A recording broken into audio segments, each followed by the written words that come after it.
Now let's have a quick recap of this chapter. Events timeline. In 1978, the Arms Act and the Vernacular Press Act was passed. The Arms Act prohibited any Indians to, have in their possession arms, any kinds of arms, and the Vernacular Press Act stripped the press of the freedom of speech and expression. They could not criticize the British government in whatsoever any form. The British could, shut the printing press altogether. In 1885, a very historic event happened with the formation of establishment of the Indian National Congress. It marked the formal political, the origin of the formal political association of our country. In 1905, the partition of Bengal happened. It is a very controversial episode of the whole independence theme.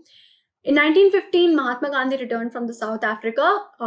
After that, he had this visit throughout the country to know the circumstances of the people, and then he led the Champaran movement, which was the first movement, the first campaign of his.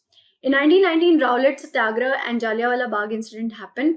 All these were very, very controversial in nature. All these had a very crucial and very cruel impact on the people. 1920, the non-cooperation movement begins. With the Ali brothers, Shaukat Ali and Khilafat Ali, Mahatma Gandhi took the non-cooperation movement throughout India. In 1922, end of non-cooperation movement with the Chauri Chaura incident, where a police station was burned with 22 police officers who were killed eventually. In 1929, fight for Purna Swaraj after the death of Lala Lajpat Rai in Lahore session, Jawaharlal Nehru, he acclaimed for the fight for Purna Swaraj.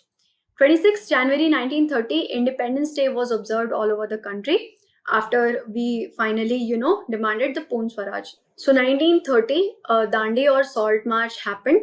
Gandhiji was against this salt taxes that the Britishers were taking from the Indian people, and they had monopolized, the salt making to the British industry alone. 1942 Quit India movement happened. Gandhiji thought that this was the perfect moment to create pressure on the British people. Initially, he was in support of the British resolution to fight in the Second World War because of his non-cooperation towards the policies of Hitler.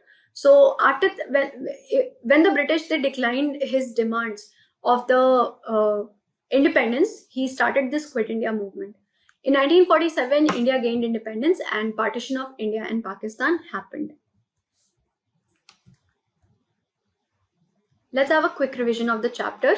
The growing dissatisfaction with the British government gave rise to national movements from the 1870s onwards. So, as I said, that this was not a one-day process. This process was a continuous one, which finally the people were getting awakened, and that is how the dissatisfaction grew in their heart, and that is how the national movements began to take a rise. The birth of INC in 1885 marks the beginning of movements like the non-cooperation, civil disobedience, Rowlatt Satyagraha, etc.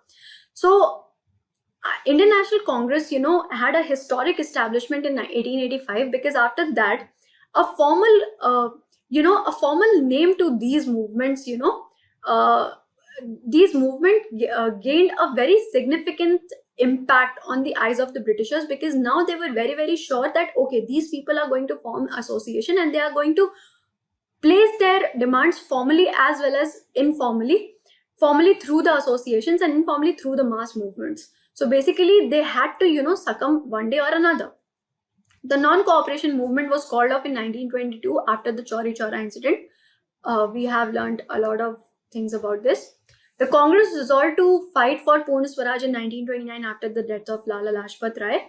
Toward the end of World War II, the British opened negotiations between the Congress, the League, and themselves for the independence of India. The cabinet mission plan was also sent, but it failed. The League started the demand for Pakistan or independent states for Muslim in the late 1930s. In 1940, they created their firm demand that, okay, there should be partition of India. There should be partition where an independent state of Muslim should be created. The failure of the cabinet mission in 1946 was followed by direct action day on 16th August 1946. Violent clashes took place in the mass agitation for Pakistan. So basically, the Muslim League, they were very adamant in having a separate state created for the Muslims, and that is why when the demand was not fulfilled after the cabinet mission plan came, it the direct action, they directly emphasized that the importance they were giving to the partition. So basically after that it became clear to all the Indians that okay, India was going to divide into two states. That is, one for the one is a separate Muslim state, and one is India, which would combine all the people of all the religion. Basically it was never a Hindu state in any form whatsoever.